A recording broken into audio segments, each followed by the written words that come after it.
हरिस्मृति सर्व विपद विमोक्षणम। हरिस्मृति से सारी विपत्ति अपने आप शांत हो जाती है। विपत्ति जीवन में ना आवे ऐसा कोई उपाय नहीं है बंधुओं। बहुत ध्यान से सुनिए सब लोग, बहुत गंभीरता से सुनिए। विपत्ति जीवन में ना आवे, हमारे जीवन में कभी कोई कष्ट ना आवे, ऐसा कोई उपाय ना तो किसी शास्त्र में वर्णित है, ना किसी पुराण में वर्णित है, कहीं भी नहीं है। और यदि आप ढूंढने के लिए जाओगे, ज्यादा अध्ययन करके प्रयास करोगे कि कुछ मिल जाए कि जिससे कोई संकट हमारे जीवन में ना आवे, तो एक ही उपाय है, केवल और केवल ठाकुर जी का नाम का आश्रय है। भगवत नाम आश्रित हो जाइए, बस वही एकमात्र उपाय, उसके अलावा कोई उपाय नहीं है। अब आप विचार करो, तुलसीदास जी ने रामचरितमानस की रचना की और जिस हनुमान चालीसा को गा करके लोग पीड़ाओं से दूर हो जाते हैं, जिस हनुमान चालीसा को गा करके लोग अपने आपत्ति विपत्ति भूत पिशाच निकट नहीं आवे, महावीर जब नाम सुनावे, ऐसी हनुमान चालीसा की भी रचयिता कौन है? स्वयं श्री तुलसीदास जी। लेकिन तुलसीदास जी का जीवन चरित्र देखो, क्या उनके जीवन में विपत्ति नहीं थी? बहुत थी। कहां तक कहें तो गोस्वामी तुलसीदास जी ने जिस समय मानस की रचना की, भारत में जितना विरोध तुलसीदास जी का हुआ उतना किसी का नहीं हुआ। बड़े बड़े विद्वान भी ये कहते थे कि बताओ, ये कोई साधारण सी गांव की भाषा में और इसने राम जी के चरित्र को लिख दिया, ये कोई ग्रंथ है, इसको स्वीकार नहीं करेंगे हम।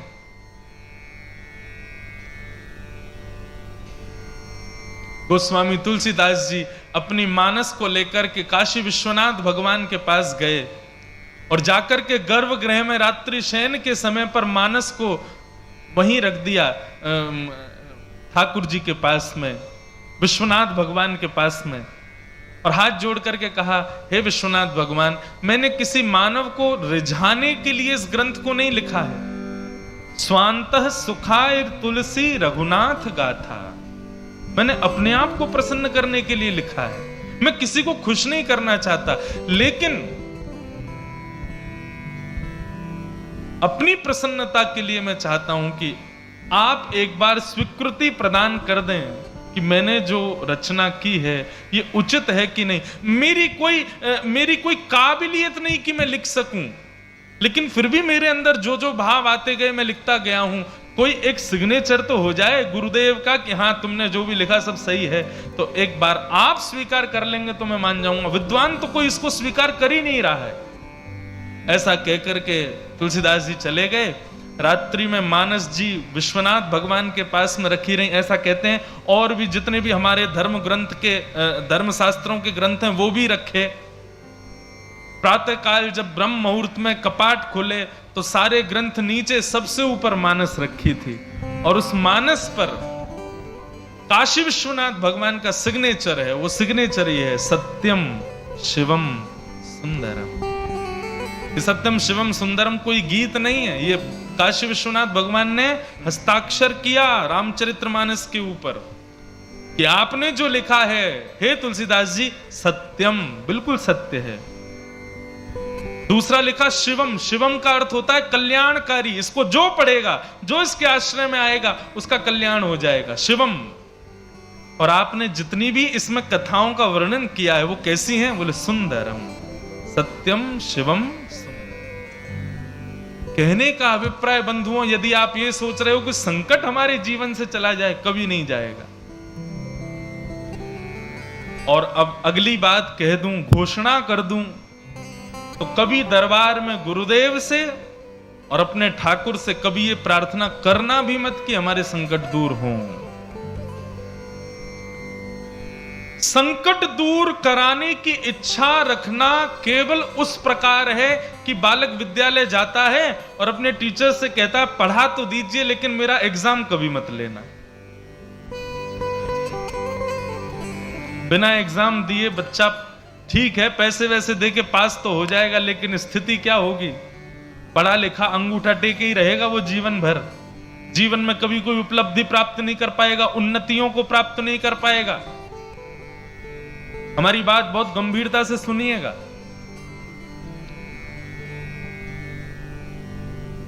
ठाकुर जी से कभी प्रार्थना मत करो कि संकट दूर हो।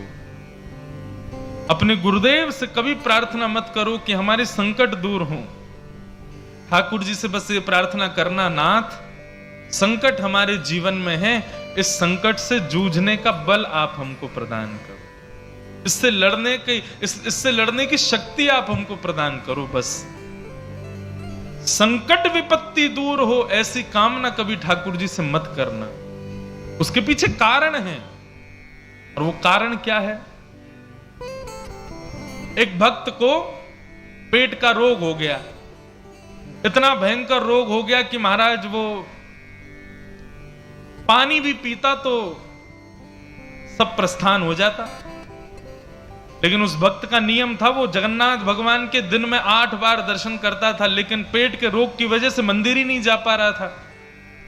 समुद्र के किनारे विलाप कर रहा था, भयंकर रोग हो गया था, मलमूत्र में सना हुआ पड़ा था।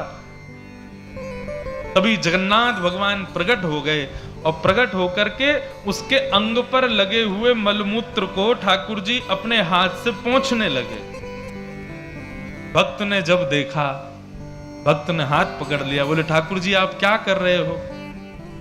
बोले तुम्हारा शरीर मलमूत्र में सन गया है, उसको साफ कर रहे हैं। ऐसा मत कीजिए नाथ, आप भगवान हैं, आप परम पवित्र हैं, मेरे तन के मलमूत्र को आप साफ क्यों कर रहे हैं?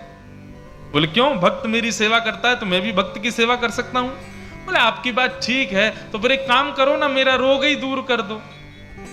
जब आप इतने ही सामर्थ्यवान हो तो मेरा रोग दूर कर दो, मेरे मलमूत्र को साफ क्यों कर रहे हो? मुझे ठीक कर दीजिए, स्वस्थ कर दीजिए। भगवान बोले स्वस्थ नहीं करूंगा। भक्त ने पूछा क्यों?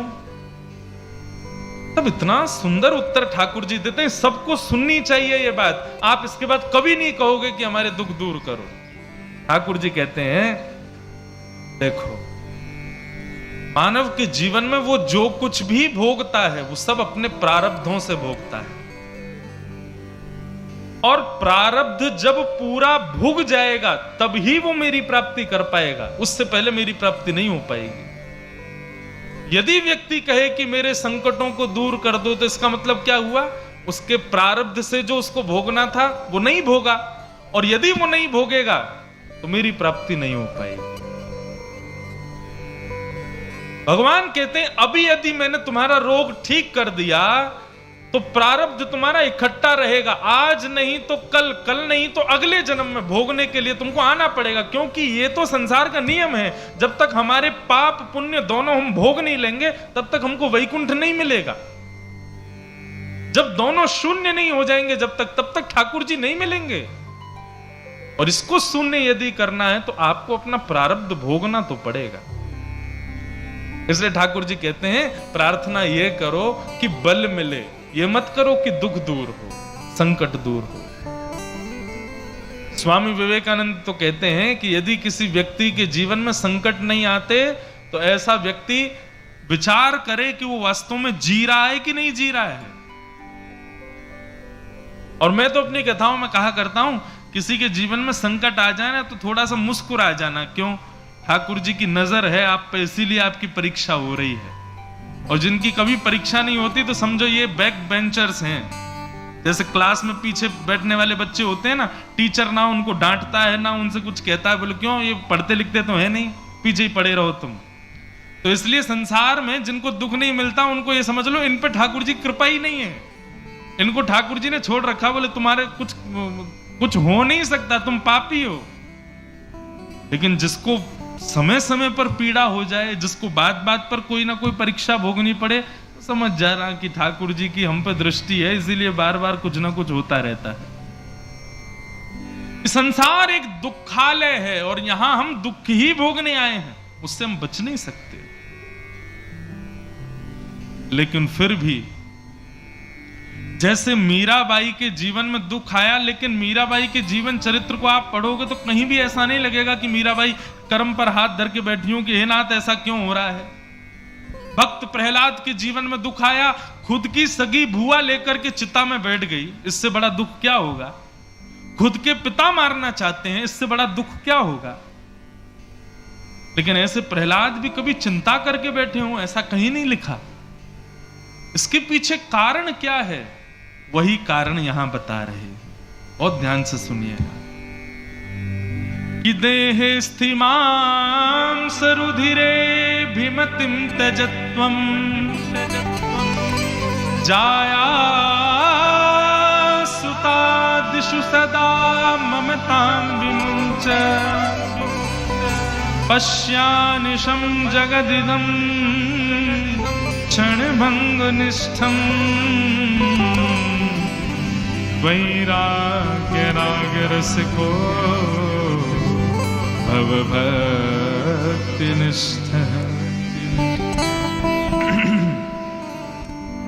बहुत ध्यान से सुनो।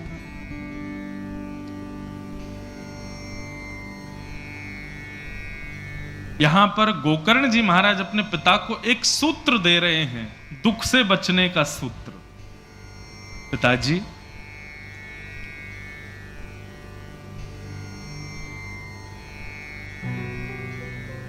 दुख से कैसे निवृत्त हुआ जाए? तो कहते हैं दुख जीवन में आने के दो कारण होते हैं, पहली तो अहमता और दूसरी ममता। पहला दुख का कारण है अहमता और दूसरा दुख का कारण है ममता। बहुत सावधानी से सुनो, पानी सबके पास आ जाएगा, आप लोग यहां देख के कथा सुनो। आप लोग वहां पानी वाले उनको देखने लग जाते हैं तो मेरे को प्यास लगने लगती है, तो आप इधर ही देखो, कथा सुनो। दुख के दो कारण हैं, इसको अपने हृदय पटल में लिख लीजिएगा। पहला दुख का कारण है अहमता और दूसरा दुख का कारण है ममता। अहमता किसको कहते हैं? अहमता कहते हैं अभिमान को। अहमता सदैव खुद में होती है और ममता सदैव दूसरों में होती है। ये दो ही दुख के कारण हैं। यदि व्यक्ति इन दोनों से बच जाए तो उसको कभी दुख का अनुभव नहीं होगा। पहली बात तो पिताजी, अहमता का त्याग करें। हम अभिमान करते हैं, किस चीज का अभिमान? मैं सुंदर हूं, मैं अच्छा गाता हूं, मैं अच्छा नाचता हूं, मैं अच्छा बोलता हूं, मैंने ये किया, मैंने इतने पैसे कमाए, मैं ऐसी जगह जॉब करता हूं, मेरे पास ये गाड़ी, मेरी पत्नी ऐसी, मेरे बच्चे ऐसे, मेरा परिवार ऐसा, मैं ऐसा। रूप का अभिमान, बुद्धि का अभिमान, यौवन का अभिमान, घर का अभिमान, संपत्ति का अभिमान, पुत्र पुत्री का अभिमान, पत्नी का अभिमान, परिवार का अभिमान, जाति का अभिमान, ये सारे अभिमान दुख के कारण होते हैं। पिताजी, सबसे पहले तो व्यक्ति को अहमता का त्याग करना चाहिए, अभिमान का त्याग करे। क्यों? वो जिस रूप का अभिमान कर रहा है, आप विचार करके बताइए, कोई सुंदरता का अभिमान करे, कितने दिन सुंदर बना रहेगा? 10 साल, 15 साल, 20 साल, एक समय आएगा उसको देख करके भी लगेगा कि बताओ किसी समय में ये सुंदर था, लेकिन अब देखो इसकी स्थिति क्या हो गई। आपके बगल वाले नगर में तो इसी के ही पैसे खर्च किए जाते हैं कि हम जीवन भर सुंदर ही बने रहें।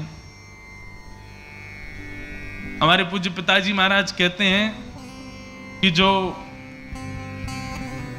माताएं बहनें होती हैं ना, वो अपनी आयु 10-15 साल कम ही बताती हैं बड़े होने के बाद भी। एक बार महाराज जी अमेरिका गया मैं, तो वहां पर भी सिंधी परिवार थे, उन्होंने कथा कराई। तो एक माता जी एक दिन सिंधी कड़ी बना के लाई, और माता जी की उम्र होगी लगभग 60 वर्ष, लेकिन वो बनके ऐसे रहती थी जैसे कि 22 वर्ष। बाल बाल बिल्कुल जो है बढ़िया, अब क्या बताएं, उसका रूप का वर्णन तो नहीं कर सकते हम, लेकिन ऐसी थी। तो जैसे ही वो आई तो वो मेरा शुरुआती दौर था। अब तो कोई मिले तो या तो माता जी कहते हैं या बहन जी कहते हैं, तब गलती से मेरे मुंह से आंटी निकल गया। वो ना माता जी ना तो कथा में आई और ना फिर मुझसे मिलने आई। तो मैंने एक दिन पूछा, मैंने कहा भैया वो एक माता जी एक दिन सिंधी कढ़ी बना के लाई, वो आई क्यों नहीं, पूछो तो। फोन करवा के पूछा तो बोली वो नाराज हो गई है कि ये पंडित जी जो कथा करने आए इन्होंने हमको आंटी कैसे बोल दिया। तो जिनसे हमने फोन करवाया मैंने कहा उनकी उम्र कितनी, बोले महाराज जी सब दुखी हैं, उम्र तो उनकी 60 साल है लेकिन हम सबको उनको बहन जी बोलना पड़ता है या फिर उनका नाम लेके बुलाना पड़ता है, उनको अच्छा नहीं लगता कि कोई उनको आंटी कहे। किस बात का अभिमान करते हैं हम? आज सुंदर हैं कल नहीं रहोगे। आंखों पे पड़ेगा जाला, नाक से बहेगा नाला, लाठी से पड़ेगा पाला, जरा जिंदगानी का। एक दिन सबकी स्थिति ऐसी हो जानी है, तो फिर अभिमान क्यों? अभिमान आप तब कर सकते हो कि आप अपने रूप से कह दो अब सदा सर्वदा तुम सुंदर बने रहना, कभी कुरूप मत होना। मानेगा आपकी? नहीं मानेगा। बालों से कहना अब हम डाई नहीं करेंगे, अब तुम काले ही बने रहना, नहीं मानेंगे, काले हो जाएंगे। अपनी चमड़ी से कह दो तुम सदैव वैसी कसी रहना, कभी झुर्रियां नहीं पड़नी चाहिए, नहीं मानेंगी, एक दिन झुर्री पड़ जाएंगी। हड्डियों से कह दो तुम सदैव स्वस्थ रहना, लेकिन एक दिन लड़खड़ा ही जाएंगी। जब ये शरीर आपकी मानता ही नहीं है तो फिर इस पर अभिमान क्यों? ये शरीर आपके वश में ही नहीं है तो फिर इसका अभिमान हम क्यों करते हैं? एक पंक्ति है, बहुत प्यारी पंक्ति है।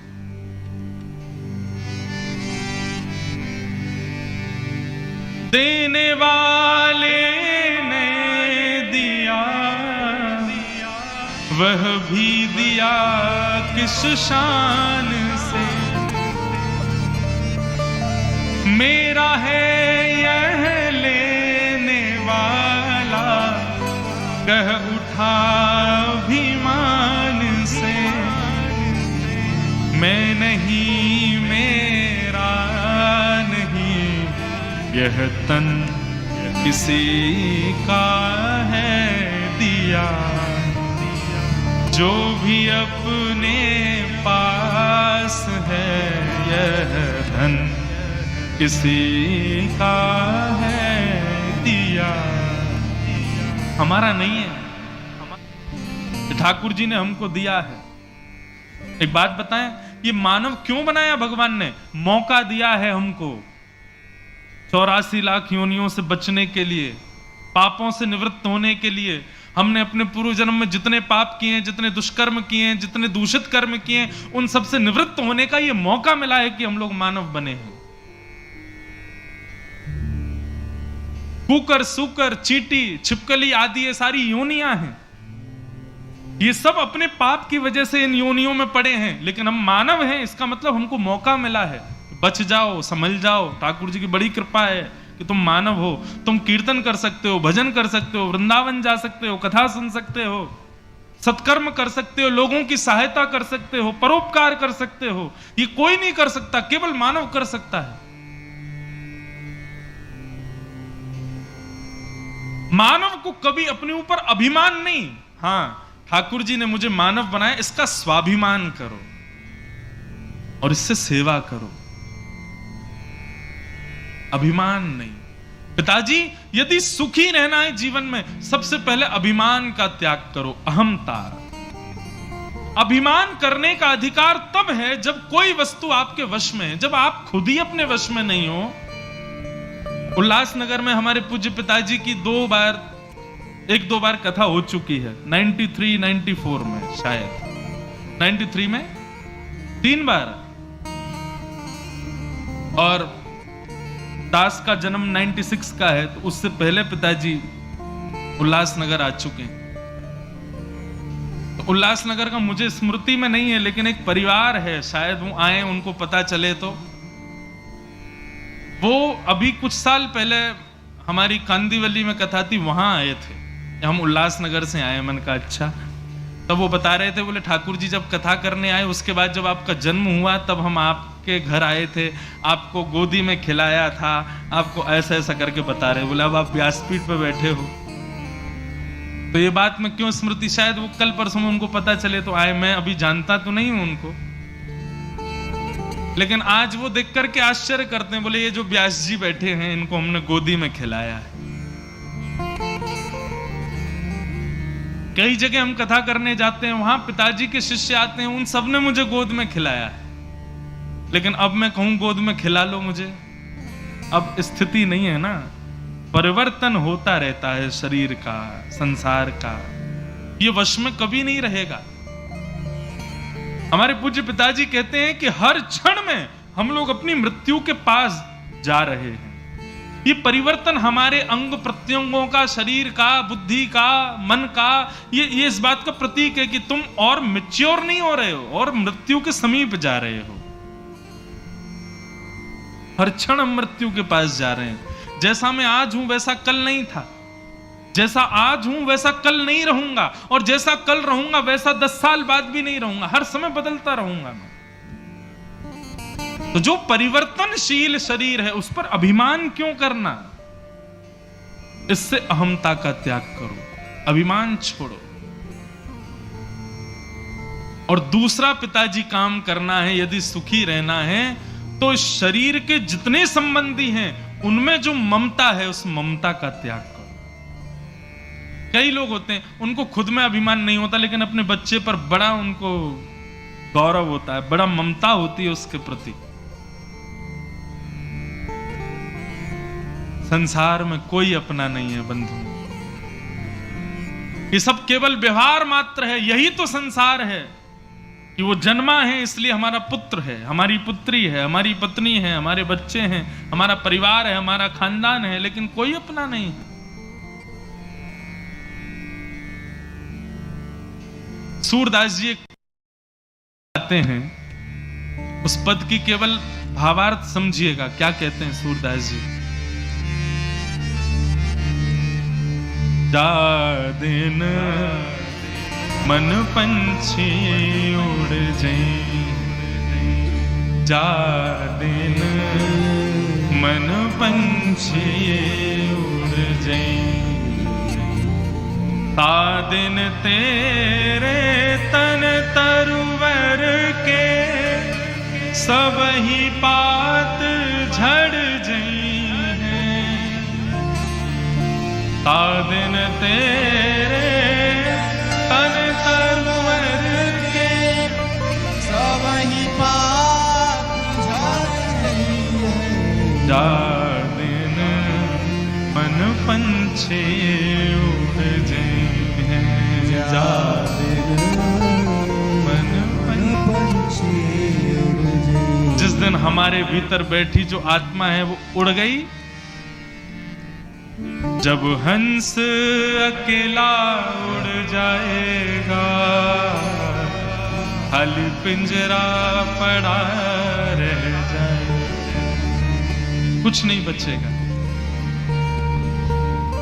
स्वयं से अहंता का त्याग और अपनों से ममता का त्याग। सूरदास जी उसी पंक्ति में आगे कहते हैं, पत्नी हाथ पकड़ करके 7 फेरे लेती है, और 7 फेरों में क्या कहती है, हम 7 जन्म तक साथ रहेंगे, अगले जन्म में भी मैं आपकी पत्नी बन के आऊंगी, आप मेरे पति बन के आना, आदि आदि जो भी नियम होते हैं। जिनके ब्याह हो गए उनको पता होगा।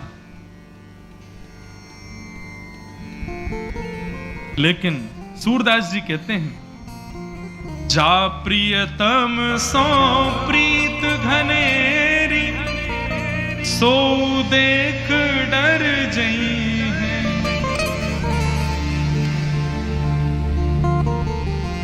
मान लीजिए, एक उदाहरण दे रहे हैं, ऐसा तो है नहीं संसार में किसी की मृत्यु नहीं होगी, सबकी होगी। एक बार एक सौभाग्यवती नारी का दुर्भाग्य रहा और उसके पति उसको छोड़ के चले गए। बहुत रोई बेचारी, मेरे पति कहां चले गए, बहुत रोई। लेकिन फिर परिवार के लोगों ने जाकर के उसका संस्कार कर दिया। बहुत महीनों तक विलाप करती रही कि मेरे पति कहां हैं, लेकिन जैसे तैसे ठीक होने लगी। परंतु एक दिन आया, उसके पति ने यमराज से प्रार्थना करी, मेरी पत्नी बड़ी दुखी है, मुझे आज्ञा दीजिए, मैं अपनी पत्नी से मिलने जाना चाहता हूं। तो यमराज बोले ठीक है, जाओ अपनी पत्नी से एक बार मिलाओ। बहुत महीनों तक विलाप करती रही कि मेरे पति कहां हैं, लेकिन जैसे तैसे ठीक होने लगी। परंतु एक दिन आया, उसके पति ने यमराज से प्रार्थना करी, मेरी पत्नी बड़ी दुखी है, मुझे आज्ञा दीजिए, मैं अपनी पत्नी से मिलने जाना चाहता हूं। तो यमराज बोले ठीक है, जाओ अपनी पत्नी से एक बार मिलाओ। पत्नी बेचारी रात्रि में सोई थी, इतने में ही ऊपर पंखा घूम रहा था, तभी गौर से देखा तो पंखे के ऊपर पतिदेव बैठे थे। पत्नी की स्थिति क्या हुई? भूत पिशाच निकट नहीं आवे, महावीर जब नाम सुनावे, नासर होगा रस पीरा, जपत निरंतर हनुमत पीरा, जल लेकर के आवे, छिड़काव करे, भागो यहां से। आ गए भूत पिशाच।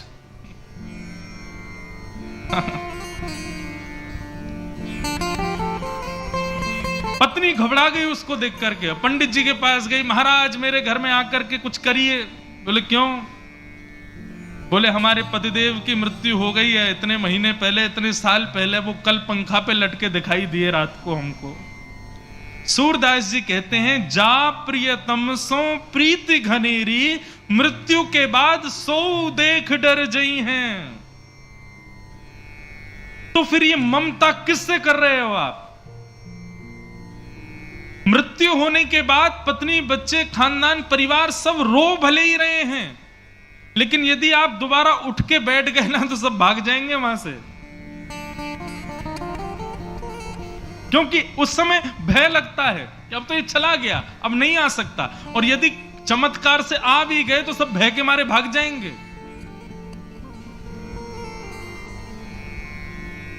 सूरदास जी कहते हैं, जिससे भय लग गया एक बार भी, तो यह बात निश्चित है कि वो कभी अपना था नहीं, इसीलिए भय हुआ। ऐसा कौन है जिससे कभी भय नहीं लगता? तब सूरदास जी अगली पंक्ति कहते हैं, बिन गोपाल को नहीं अपनो, जासों की रति रही। तो भैया को चोट तो नहीं लगी जो गिर गए थे? ठीक है, आप ही गिरे थे, ठीक है भैया। बिन गोपाल को नहीं अपनो। ठाकुर जी से कभी डर लगेगा? कभी डर नहीं लगेगा। मान लो आप सो रहे हो रात्रि में, अंधेरा कमरा है, और उसी समय नील वर्ण आपको दिखाई देने लगे और चंदन की सुगंधी नासिका में आने लगे, रुमझुम पायलों की झनकार आने लगे, तभी नेत्र खोल करके देखो, मोर मुकुट पीतांबरधारी द्वारिकाधीश सामने खड़े हैं, श्री वृंदावन बिहारी लाल खड़े। भय लगेगा क्या? नहीं लग सकता। ठाकुर जी से कभी भय नहीं लग सकता।